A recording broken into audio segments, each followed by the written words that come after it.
Hello friends. हाँ, आज है संडे और लगातार छुटपुट बारिश कभी शाम कभी दोपहर होती ही रहती है। तो इसलिए जो बारिश के बाद जो वर्क होते हैं गार्डन में वो आज मैं करने वाली हूँ, जो बहुत ही ज़रूरी होते हैं, जिनको अवॉइड नहीं किया जा सकता।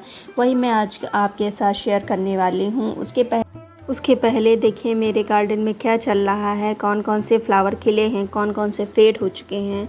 ये जो सबसे पहला तो यही वर्क होता है कि जो ये फ्लावर कल के खिले हैं, जो फेड हो चुके हैं, उन सबको हटा दें, क्योंकि फंगस का एक पहला कारण यही होता है। जो ये येलो लीव्स होती हैं, जो फ्लावर डेड हो चुके होते हैं, इन सबको अगर प्लांट पर लगे रहते हैं तो वही मिट्टी में गिरते हैं और उससे फंगस क्रिएट होती है। तो सबसे पहले तो उनको ही हटा दें।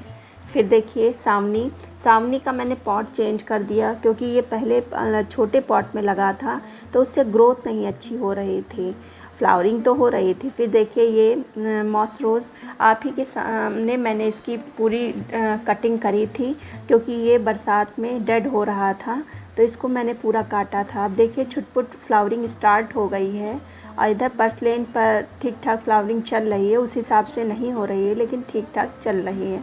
और फिर इधर आज इस वाले हिबिस्कस में एक ही दो फ्लावर खिले हैं।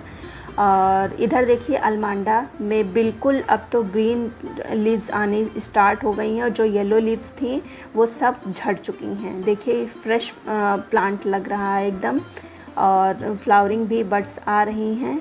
और इधर देखिए ये जो रेड वाला हिबिस्कस है, इसमें फर्टिलाइज़र आप ही के साथ मैंने डाला था और देखिए कितनी अच्छी फ्लावरिंग हो रही है। फ्लावर तो उस हिसाब से बिग नहीं है, क्योंकि अब जब धूप निकलती है तो बहुत गर्म धूप, बहुत ही तेज़ गर्मी होती है, बहुत तेज़ धूप निकलती है, तो उसके कारण ये फ्लावर छोटे हो सकते हैं। और इसकी भी डेड हेडिंग कर देंगे, मतलब डेड फ्लावर हटा देंगे। और इधर देखिए ये मधुकामनी फिर से इसमें देखिए बड्स आ रही हैं। एक दो तीन बार इसमें फ्लावरिंग हो चुकी है, फिर से आ रही हैं। और इनको देखिए ये तो सदाबहार ऐसे ही खिले ही रहते हैं, बहुत ही प्लांट प्यारा है, ज़रूर लगाएं आप भी। और इधर हिबिस्कस ये भी, और इधर ये चंपा जब से इसने फ्लावरिंग स्टार्ट करी है, कहीं उस वाले ब्रांच में कहीं इस वाले ब्रांच में फ्लावरिंग होती ही रहती है। और इधर ये नाग चंपा भी बहुत ही अच्छा प्लांट है, फ्लावरिंग करता ही रहता है, ढेर सारी फ्लावरिंग करता है। और इधर ये हिबिस्कस। तो चलिए वर्क कर लेते हैं। सबसे पहले हम अपने प्लांट की गुड़ाई कर देते हैं, और ख़ासकर हिबिस्कस की तो ज़रूर आप लोग गुड़ाई करिएगा, क्योंकि जब ये लगातार बारिश होती है तो इसमें मिट्टी सूख नहीं पाती, और जिसके कारण इसकी जो रूट होती है उसमें फंगस लगने का डर रहता है।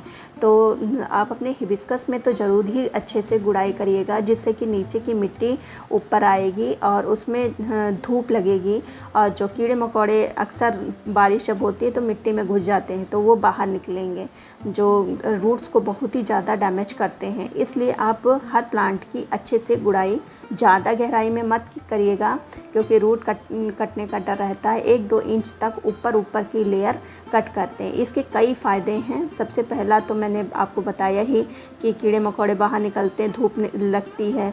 दूसरा ये है कि जो ये वीड्स आ जाते हैं, घास फूस लग जाती है, उससे साफ़ होता है। मिट्टी में धूप लगती है। अब ये देखिए ये प्लांट है मेरा बहुत नीचे से घना, अब इसमें धूप ही नहीं लग पाती है। और ये हिबिस्कस इसकी पत्तियां देखिए येलो होने लगी हैं, इसमें भी मुझे कुछ न्यूट्रिएंट वगैरह डालना पड़ेगा। तो मेन तो यही है कि इसमें धूप नहीं इसकी मिट्टी में लग पाती होगी, इसी के कारण ये येलो लीव्स कर रहा है। और तो इसलिए मैं इसकी गुड़ाई कर दूंगी, और एक दिन मैं इसकी नीचे से छटाई अच्छे से कर दूंगी, ऊपर की रखूँगी, नीचे से सारी ब्रांचेस हटा दूंगी, और इसकी भी मैं अच्छे से गुड़ाई कर दूंगी। और आप भी अपने खासकर हिबिस्कस के प्लांट में तो अच्छे से 1-2 इंच तक गुड़ाई अवश्य करिए। फिर देखिए अडेनियम में क्या करना है। अडेनियम इस समय बहुत ही सेंसिटिव कंडीशन से गुजर रहा है, और इस वाले प्लांट में तो मेरी कलियां भी आ रही हैं। सेंसिटिव मैंने इसलिए कहा क्योंकि बरसात है, बरसात में इनकी ग्रोथ भी बहुत अच्छी होती है, लेकिन इनको फंगस के भी खतरा बहुत ही ज़्यादा रहता है। तो फंगस से बचाने के लिए इनकी मिट्टी में हम फंगीसाइड जब भी बारिश बंद हो तो अवश्य डालना चाहिए, जिससे कि अगर रूट्स में अगर बारिश होने से फंगस अगर लगने का खतरा बना रहता है तो वो नहीं बनेगा, क्योंकि फंगीसाइड अडेनियम को बहुत ही प्यारा होता है। अगर कुछ भी खतरा आपको लगे कि हाँ अडेनियम का कॉर्डेक्स सिकुड़ रहा है या कुछ प्रॉब्लम हो रही है, तो आधी आधी चम्मच इसकी मिट्टी में अवश्य डालें। अडेनियम को बचाने का बस एक ही उपाय है कि इसकी लगातार फंगीसाइड इसमें स्प्रे करते रहें और इसकी मिट्टी में डालते रहें से। तो हम भी सभी प्लांट्स में, अपने जितने भी अडेनियम के प्लांट्स हैं उन सब में हम फंगीसाइड अप्लाई कर देंगे। और इनकी जो ब्रांचेस हैं उनको भी अच्छे से टच करके देखिएगा। जहाँ भी आपको अगर कुछ दबता लगे तो उतना ही ब्रांच कट करके ऊपर से फंगीसाइड लगा दीजिए, वरना जो फंगस है वो नीचे कॉर्डेक्स में आ जाएगी और पूरा प्लांट धीरे ही धीरे ख़राब हो जाएगा।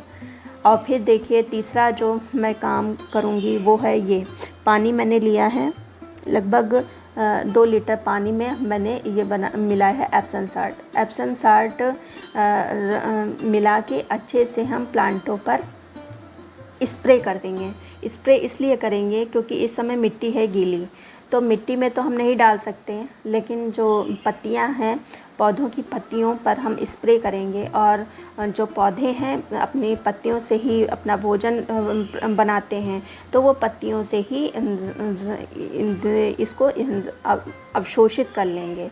तो इसलिए हम अच्छे से शाम के टाइम अगर अच्छा हो, अगर इस समय बदली हो तो बदली में आप स्प्रे सभी पत्तियों पर अच्छे से कर देंगे। और फिर देखिए मिट्टी तो गीली है, नहीं डालेंगे।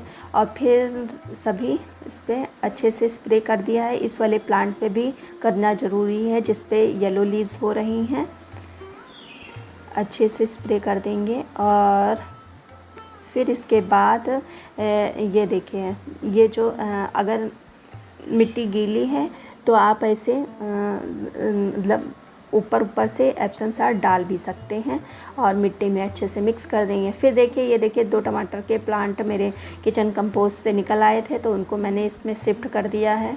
बड़े हो जाएंगे तो कुछ टमाटर ही मिलेंगे। हालांकि मेरे पिछले साल टमाटर बहुत अच्छा मुझे मिला है, तो अब की बार भी मैं टमाटर ज़रूर लगाऊंगी। तो अभी तो मैंने 2 ही प्लांट लगाए हैं और मुझे सीड्स और भी डालने हैं, तो वो मैं लगाऊंगी। और इधर ये ककड़ी का पौधा है। ककड़ी हालांकि इसमें आ रही है, लेकिन सोच रही हूँ इस पौधे को हटा दूँ। हालांकि ककड़ियाँ आ रही हैं तो ललचा रहा है मन, लेकिन अब सोचते हैं कि पता नहीं इसमें और आएंगी कि नहीं आएंगी। तो अगर वीडियो पसंद आया हो तो लाइक कीजिए, सब्सक्राइब कीजिए।